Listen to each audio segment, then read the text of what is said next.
कंकाल का रहस्य। चौरा गांव के खेतों में इन दिनों खुदाई का काम चल रहा था।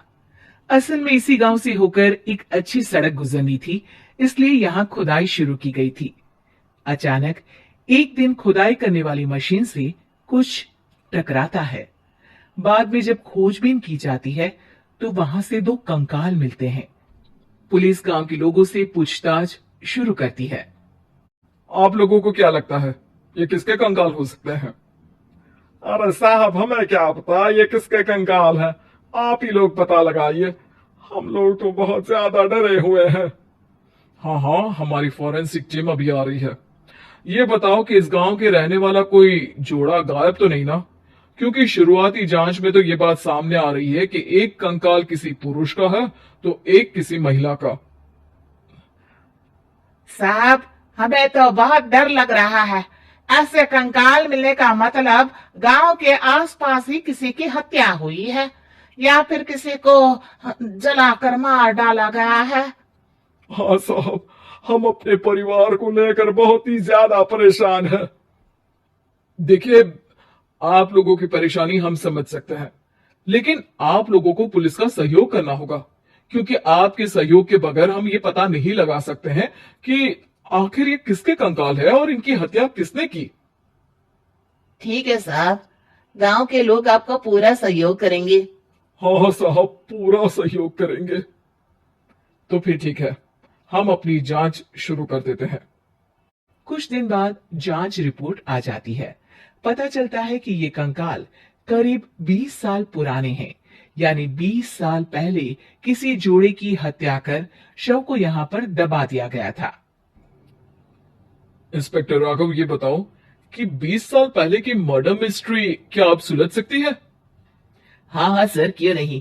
लेकिन अब सबूत और गवाह काफी मिट गए होंगे। मुश्किल तो होगी, लेकिन शायद किसी परिवार को इंसाफ मिल सके। इंस्पेक्टर राघव, आप बिल्कुल सही कह रहे हैं। किसी परिवार को तो इंसाफ मिलेगा ही, और किसी को उसके किए की सजा भी मिलेगी। जी सर, मैंने तो जांच शुरू भी कर दी है। 20 साल पहले इस गांव के दो जोड़े अचानक कहीं गायब हो गए थे।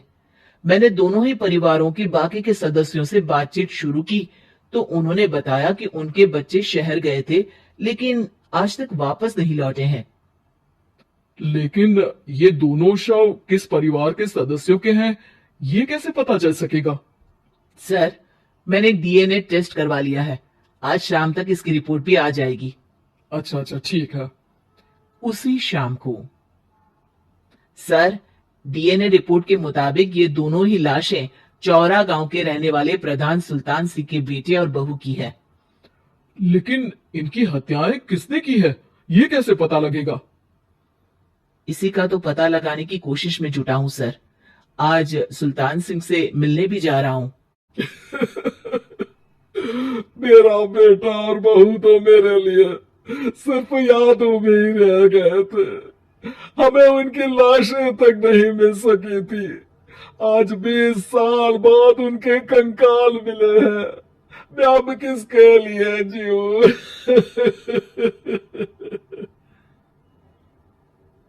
लेकिन सर, क्या आपकी किसी से कोई दुश्मनी थी? अपने बेटे बहू की हत्या के लिए आप किसे जिम्मेदार मान रहे हैं? अब मैं किसका नाम बोलूं? मेरी तो किसी से दुश्मनी नहीं थी, बस मेरे बेटे बहू को कोई वापस ला पाता।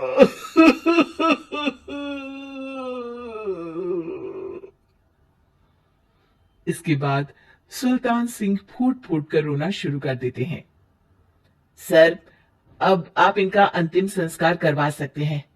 कम से कम इनका शरीर ना सही, इनका कंकाल तो आपको मिला है। लेकिन हाँ, अगर आपको कुछ भी याद आए तो जरूर बताइएगा। मेरी तो बेटा अब उम्र हो गई है, लेकिन मेरे बेटे और बहू के हत्यारों का जरूर पता लगाइएगा, क्योंकि जब तक हत्यारे पकड़े नहीं जाएंगे मेरा मन नहीं मानेगा। सर, हमारी पूरी कोशिश रहेगी हत्यारे को पकड़ने की। लेकिन एक बात बताइए, उस वक्त आपको किस पर शक गया था? उस वक्त मेरे एक ड्राइवर को पकड़ा गया था, लेकिन सबूतों के अभाव में उसे छोड़ दिया गया था।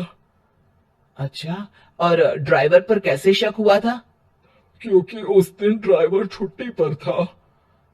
उस समय लेकिन लाश क्यों नहीं मिल सकी थी?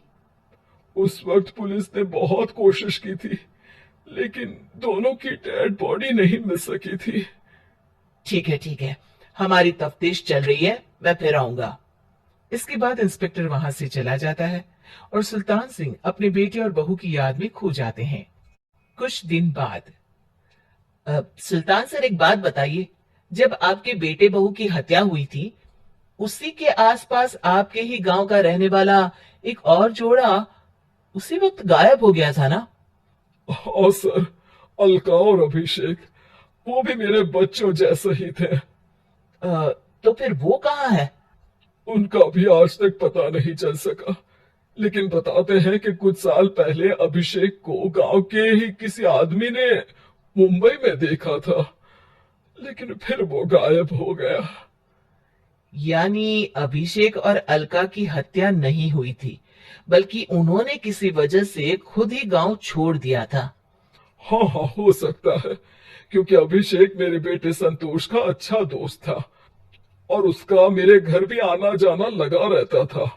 हो सकता है कि उसने मेरे बेटे और बहू के बारे में सुन लिया हो और ये गांव छोड़ दिया हो सकता है। उनके परिवार का कोई अब नहीं रहता क्या इस गांव में? अब तो कोई नहीं रहता। एक चाचा थे, लेकिन उन्होंने भी अपना पुश्तैनी मकान बेच दिया है। वो भी अब कहीं शहर में ही बस गए हैं। ओह, अभिषेक और अलका के बारे में भी पता लगाना होगा। हो सकता है कि वही इस हत्या के बारे में कुछ बता सके। हो तो सकता है, लेकिन वो बेचारे तो खुद ही वक्त के मारे थे, वो क्या बताएंगे। फिर भी सर, जब केस दोबारा खुला है तो जांच तो करनी ही पड़ेगी, और इस बार तो लाशें भी बरामद हुई है। कुछ दिन तक लगातार तफ्तीश चलती रही। एक दिन थाने से सुल्तान सिंह को फोन आता है। हाँ, कौन बोल रहा है? सर, मैं कांस्टेबल तूलाराम बोल रहा हूँ थाने से। आपको थाने आना पड़ेगा। थाने? लेकिन क्यों? सर, किसी की पहचान करवानी है। अच्छा ठीक है, मैं दोपहर तक पहुंचता हूँ। सुल्तान सिंह दोपहर में थाने पहुंचता है। कई पुलिस के अधिकारी वहां मौजूद रहते हैं। सर, आपके बेटे की हत्या का रहस्य आज शायद सुलझ जाए। अच्छा इंस्पेक्टर राघव, पर वो कैसे? सर, उस आदमी को देखिए, क्या वही अभिषेक है? सुल्तान सिंह की आंखों में हैरानी से आंसू आ जाते हैं। हाँ सर, यही अभिषेक है।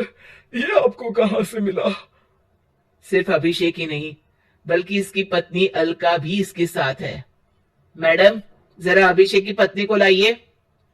जैसे ही अलका को पेश किया जाता है, सुल्तान सिंह जमीन पर गिर जाते हैं। सुल्तान सर, क्या हुआ आपको? आप अलका को देखकर गिर क्यों गए? सुल्तान सिंह सर पकड़कर बैठ जाते हैं।